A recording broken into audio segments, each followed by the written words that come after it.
कैसे हार जाऊँ इन तकलीफ़ों के आगे, मेरी तरक्की की आस में मेरी माँ कब से बैठी है।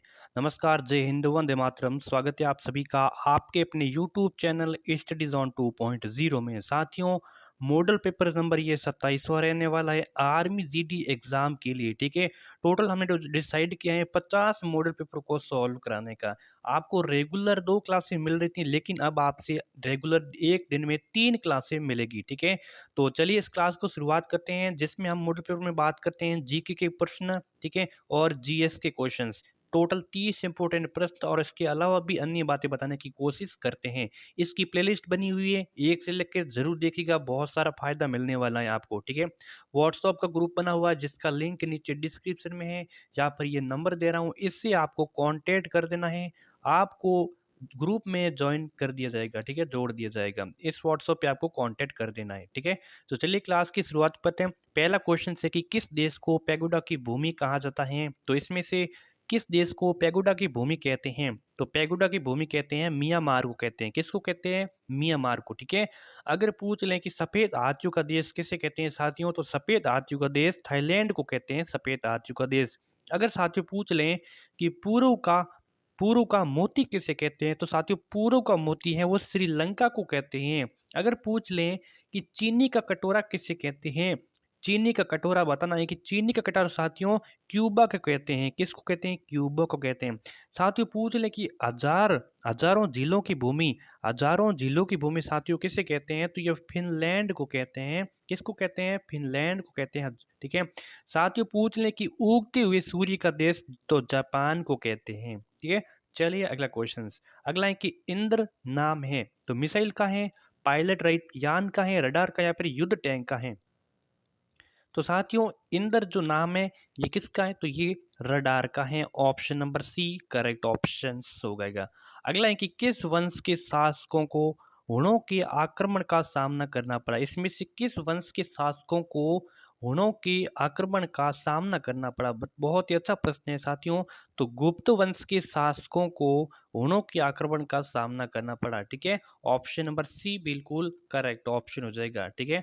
चलिए अगला क्वेश्चन है कि भारत का राष्ट्रीय गान जो जन गण मन, ठीक है, पहली बार कब गाया गया था। इसको भारत के राष्ट्रीय गान को पहली बार कब गाया गया था, तो सन 1911 ईस्वी में। सन 1911 ईस्वी में कोलकाता अधिवेशन में पहली बार। किस अधिवेशन में साथियों पूछ लेगा कि किस अधिवेशन में, तो कलकत्ता अधिवेशन में पहली बार गाया गया, ठीक है। राष्ट्रगान के रचयिता कौन है इसके, तो रविंद्रनाथ टैगोर है, रविंद्रनाथ टैगोर है। राष्ट्रगान में इसको कितने समय लगता है, अवधि कितनी है, तो 52 सेकेंड की अवधि है, ठीक है। तो इन चीज को आपको ध्यान रखना। बाल गंगाधर तिलक के फादर ऑफ इंडियन अनरेस्ट किसने कहा था, बाल गंगाधर तिलक ने शायद ऐसा, ठीक है। तो फादर ऑफ इंडियन अनरेस्ट किसने कहा था इसको, तो बताइए। तो राइट ऑप्शन यहाँ पे वैलेंटाइन चिरोल ने कहा था। ऑप्शन नंबर ए बिल्कुल करेक्ट ऑप्शन हो जाएगा। लोकमान्य तिलक का जन्म 1856 ईस्वी में, 1856 ईस्वी में रत्नागिरी महाराष्ट्र में हुआ था, रत्नागिरी महाराष्ट्र में। और इसकी निर्वाण कब हुआ था, 1920 में इसका निर्वाण यानी कि मृत्यु हुई थी। इन्होंने जो नारा दिया था वो कौन सा दिया था, कि स्वराज्य मेरा जन्मसिद्ध अधिकार है और इसे मैं लेकर रहूंगा, ये नारा इन्होंने दिया। ऋग्वेद काल में आर्यों का मुख्य व्यवसाय क्या था, बताइए। ऋग्वेद काल में आर्यों का मुख्य व्यवसाय था पशुपालन था। क्या था? पशुपालन। Option number B correct option हो जाएगा। आर्यों के सर्वाधिक प्रिय देवता कौन थे, तो आर्यों के सर्वाधिक प्रिय देवता थे इंद्र थे। कौन थे? इंद्र। आर्यों का प्रिय पशु क्या था, तो आर्यों का प्रिय पशु था वो था घोड़ा था। पशु क्या था? प्रिय घोड़ा था, ठीक है। अगला क्वेश्चन से कि फुटबॉल की प्रत्येक टीम में खिलाड़ियों की संख्या कितनी होती है, तो फुटबॉल की प्रत्येक टीम में खिलाड़ियों की संख्या होती है 11 होती है, 11 होती है, ठीक है। मैं जल्दी जल्दी से रिवीजन करता हूँ कि किस खेल में कितनी होती है। फुटबॉल में 11, कबड्डी में लिख लो 7, कबड्डी में कितनी होती है 7। बेसबॉल में कितनी होती है, बेसबॉल में होती है 9, बेसबॉल में कितनी होती है 9, ठीक है। वाटर पोलो में कितनी होती है, तो वाटर पोलो में खिलाड़ियों की संख्या होती है 7, ठीक है। पोलो में कितनी है, तो पोलो में होती है 4, पोलो में कितनी होती है 4 होती है, ठीक है, 4 होती है। और और नेट बॉल में कितनी होती है? नेट बॉल में 7 होती है। क्रिकेट में कितनी होती है? 11 होती है। हॉकी में कितनी होती है? हॉकी में 11 होती है। रग्बी फुटबॉल में कितनी होती है? तो रग्बी फुटबॉल में 15 होती है। बस इस चीज़ को ध्यान रखना है। भारत में गन्ने की सर्वोच्च उत्पादकता वाला राज्य कौन सा है? भारत में सर्वाधिक गन्ने गन्ने की उत्पादन की दृष्टि से सर्वोच्च जो राज्य है वो कौन सा? उत्तर प्रदेश है, तमिलनाडु, आंध्र प्रदेश, इनमें से कोई नहीं। तो ऑप्शन नंबर यहाँ पे हो जाएगा उत्तर प्रदेश, पहला ऑप्शन करेक्ट है। ठीक है, option number A right option हो जाएगा। ठीक है, बाजरा उत्पादन की दृष्टि से पूछ लें तो राजस्थान, मूंगफली उत्पादन की दृष्टि से पूछ लें तो गुजरात। ठीक है, नारियल उत्पादन की दृष्टि से पूछ लें तो केरल। चलिए अगले क्वेश्चन। रावी नदी का प्राचीन नाम क्या था? इसमें से बताइए।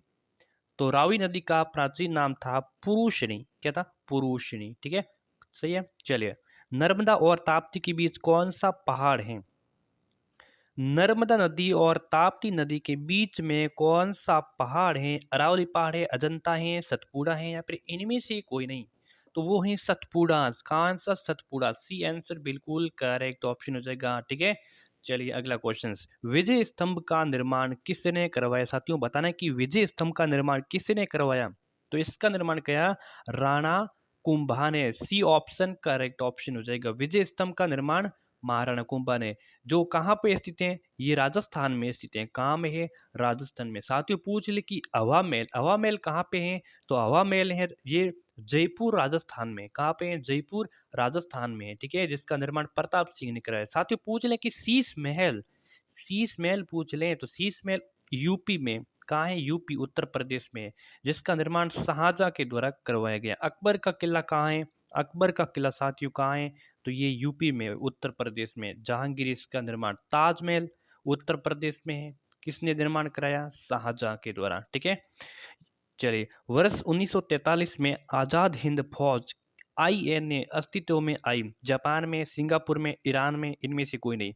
1943 ईस्वी में आजाद हिंद फौज आईएनए अस्तित्व में आई। तो ये Singapore, option number B correct option हो जाएगा। ठीक है, अगला क्वेश्चन है कि गल्फ स्ट्रीम किस प्रकार की धारा है? ठंडी, गर्म, बर्फीली, सभी। गल्फ स्ट्रीम किस प्रकार की धारा है? तो ये गल्फ स्ट्रीम है गर्म प्रकार की धारा है। किस प्रकार की? गर्म। अगला क्वेश्चन, निशांत बाग कहाँ पे है? जम्मू कश्मीर, हिमाचल प्रदेश, दिल्ली, या फिर आगरा? बताइए निशांत बाग कहाँ है? निशांत बाग जम्मू में है। ऑप्शन नंबर ए बिल्कुल करेक्ट ऑप्शन हो जाएगा। ठीक है, हिलती मीनारें कहाँ हैं साथियों? तो हिलती मीनारें अहमदाबाद में है। कहाँ पे है? अहमदाबाद में। साथियों चार मीनार कहाँ पे हैं? चार मीनार कहाँ पे है? तो चार मीनार हैदराबाद में है। कहाँ पे? हैदराबाद में। साथियों गोलकुंडा कहाँ पे है? तो गोलकुंडा है वो भी हैदराबाद में है। ठीक है, साथियों राम झूला और लक्ष्मण झूला कहाँ है? राम झूला और लक्ष्मण झूला कहाँ पे है? साथियों ये ऋषिकेश में है। कहाँ पे है? ऋषिकेश में है। ठीक है, साथियों जैन मंदिर कहाँ पे है? जैन मंदिर पूछ ले कहाँ पे है? तो ये माउंट आबू में है। कहाँ पे है? माउंट आबू में। ठीक है, क्लियर है इतनी बातें। जल्लीकट्टू किस त्योहार से संबंधित रखता है? बताइए ओणम से। किस त्योहार से? ओणम, पोंगल, बिहू, या फिर इनमें से कोई नहीं? देखिए जल्लीकट्टू किस त्योहार से संबंध रखता है? तो इसका संबंध है पोंगल त्योहार से। ठीक है, पोंगल साथियों जल्लीकट्टू है ना, जल्लीकट्टू तमिलनाडु के ग्रामीण इलाकों में जो परंपरागत खेल हैं। ठीक है, और पोंगल त्योहार पर आयोजित किए जाता है। ठीक है, कमेंट में बताना है कि पोंगल कहाँ पे आयोजित किया जाता है। अगला जो क्वेश्चंस रहने वाले सामान्य विज्ञान से संबंधित रहने वाले। ठीक है, मलेरिया किस वर्ग से जनित रोग है? एक वायरस से, कृमि से, बैक्टीरिया, या फिर प्रोटोजोआ से? मलेरिया रोग है किस वर्ग से जनित रोग है? किस वर्ग से? बताइए इसका आंसर हो जाएगा protozoa. Option number D will be the correct options. Next है कि नाइट्रोजन और कार्बन मोनोऑक्साइड का मिश्रण क्या कहलाता है? नाइट्रोजन एंड कार्बन मोनोऑक्साइड का मिश्रण क्या कहलाता है? तो इनका मिश्रण कहलाता है प्रोड्यूसर गैस कहलाता है। Option number B correct option हो जाएगा। ठीक है, नाइट्रोजन का क्या होता है? वो रासायनिक सूत्र क्या होता है? सीओ। ठीक है, CO plus N2, CO plus N2 मिलकर जो नाइट्रोजन और कार्बन मोनोऑक्साइड बनता है इस प्रकार से। ठीक है, अगला क्वेश्चन, अगला है कि रक्त की पीएच है। तो रक्त का पीएच मान कितना होता है? तो साथियों रक्त का पीएच मान होता है 7.3। 7.4 होता है। कितना होता है? 7.4 होता है। अब मैं इम्पोर्टेंट बता रहा हूँ किस किस का आपको याद कर लेना है, ठीक है। दूध का आपको याद कर लेना है, पीएच मान कितना होता है? 6.4 होता है पीएच मान दूध का, ठीक है। आपको पूछ लें कि लार का, मुंह में जो लार होती है इनका पीएच मान तो 6.8 होता है। आपको पूछ लें कि नींबू का पीएच मान कितना होता है, तो नींबू का पीएच मान होता है 2.4 पीएच होता है, 2.4, ठीक है। चलिए अगला क्वेश्चन, लार किसके पाचन में सहायक होती है? स्टार्च में, प्रोटीन में, रेशे में या फिर वसा में? तो लार होती है वो स्टार्च पाचन में सहायक होती है। ऑप्शन नंबर ए करेक्ट हो जाएगा। निम्न में से कौन सा संक्रामक रोग है? चेचक है, रतौंधी, टिटनेस या फिर बेरी? इसमें से कौन सा है वो संक्रामक रोग है? तो संक्रामक रोग यहाँ पे कौन सा है, बताइए इसका आंसर। तो संक्रामक रोग है वो एक चेचक है। ऑप्शन नंबर ए सही आंसर हो जाएगा। एंथ्रासाइट कोयले में कार्बन की मात्रा कितने प्रतिशत होती है? ठीक है। एंथ्रासाइट आप सभी को पता होना चाहिए कि कोयले की 4 प्रकार है, 4 प्रकार है। यहाँ पे पूछा गया है कि एंथ्रासाइट कोयला है, इसमें कार्बन की मात्रा कितने प्रतिशत होती है? तो ये होती है 80 से लेके 90% कार्बन की मात्रा होती है। आंसर डी करेक्ट हो जाएगा। टमाटर का रंग किसके कारण लाल होता है? कैरोटीन के कारण, लाइकोपिन के, कुरकुमिन या फिर इनमें से कोई नहीं। टमाटर का रंग किसके कारण लाल होता है? तो इसका कारण होता है लाइकोपिन के कारण। ऑप्शन नंबर दूसरा यहाँ पे सही दर्शा रहा है। खगोलीय पिंडों का अवकलन करने के लिए प्रयोग में लाया जाने वाला यंत्र कौन सा है? खगोलीय पिंडों का अवकलन करने के लिए प्रयोग में लाया जाने वाला यंत्र कौन सा है? तो यंत्र है टेलीस्कोप। टेलीस्कोप ऑप्शन नंबर कौन सा? बिल्कुल पहला करेक्ट हो जाएगा। अगला क्वेश्चन, गुलाबी क्रांति का संबंध है झींगा उत्पादन से, मछली उत्पादन से, सेब से या फिर इनमें से कोई नहीं? तो गुलाबी क्रांति का संबंध है किससे है? तो झींगा उत्पादन से है। Option number A correct option हो जाएगा। अब मैं कुछ इसके बारे में बता रहा कि गुलाबी क्रांति है इसका संबंध तो है झींगा उत्पादन से। क्वेश्चंस पूछ लें कि रजत क्रांति का संबंध किससे है? तो रजत क्रांति का संबंध है अंडा से। किससे है?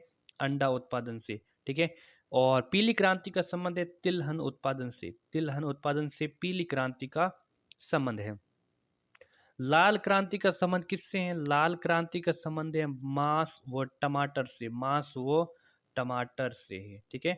चलिए अगला क्वेश्चन से, विटामिन ई का रासायनिक नाम बताइए। बहुत बार क्वेश्चन पूछा गया। विटामिन ई का रासायनिक नाम, विटामिन ई का रासायनिक नाम क्या है? विटामिन ई का रासायनिक नाम ऑप्शन नंबर बी बिल्कुल करेक्ट ऑप्शन है। टोकोफेरोल। क्या है? टोकोफेरोल। रेटिनॉल किसका है? विटामिन ए का है।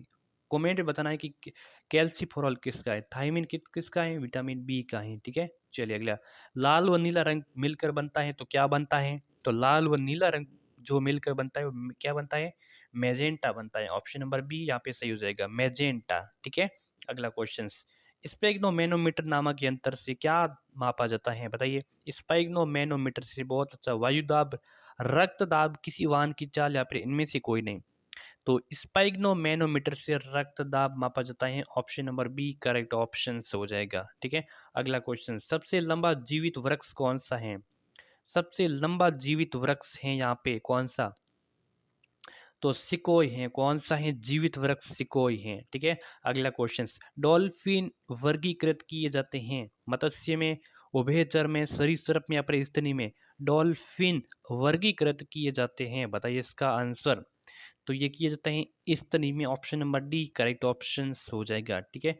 अगला क्वेश्चन, निम्न सब्जियों में किसकी जड़ नहीं होती है? आलू की, गाजर की, मूली की, सलजम की? इसमें से किसकी जो जड़ नहीं होती है साथियों? आलू की जड़ नहीं होती है, ठीक है। आलू की जड़ नहीं, गाजर की जड़ होती है, गाजर खुद जड़ होती है। मूली की जड़ होती है, मूली खुद जड़ होती है। सलजम की जड़ होती है, लेकिन आलू की यहाँ पे कोई जड़ नहीं होती है। ऑप्शन नंबर टिक कर देंगे, पहला सही आंसर, ठीक है। और कौन कौन सी हो सकती है आलू के साथ? तो आलू के साथ हल्दी होती है, और क्या होती है? अदरक होता है, अदरक, ठीक है। ये तना होता है, तना है, ठीक है। चलिए आज के समय बस इतना ही। चैनल को सब्सक्राइब कर देना, नोटिफिकेशन को भी ऑन कर देना, ठीक है। धन्यवाद।